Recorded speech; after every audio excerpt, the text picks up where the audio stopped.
Müəyyən şəraitdə qapalı qabda CO və O2-dən ibarət qarışığın həcmi 100 millidir. CO-nun tam yanmasından sonra alınan qaz qarışığının həcmi 70 milli olmuşdur. İlkin qarışıqda O2-nin həcmini millilitrlə hesablayın. Milli sözünü dahi burada biz işlətməyək. Buna qısacası həcm deyək. Və bizim qarışığımızda vardı nə? CO var və plus da O2 vardır. Və bu qarışıq ümumilikdə 100 həcmdir. 100 həcmdir. 100 verdi deyək ki. Ya millilitr. İndi burada nə baş verir? Deyək ki, sonra deyək ki, CO-nun tam yanmasından, CO-nu yandıraq oksigen ilə CO plus O2 alınacaqdır CO2. Əmsallaşdırsaq, düzəldi əmsallar. Görürük ki, reaksiyanın başlanğıc hissəsində 3 həcm varımızdır. 3 həcm nədir? Burada 2 molcu və O2-dir.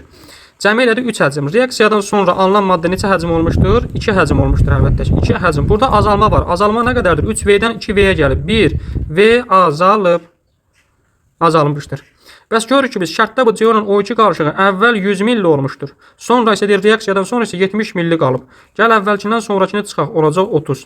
30V nə olub? Azalıb. 30 həcm azalmışdır. Və bizə deyir ki, ilkin qarışıqda oksigenin həcm payını hesablayın. Həcm payını hesablayın. Onda deməli belə eləyirik.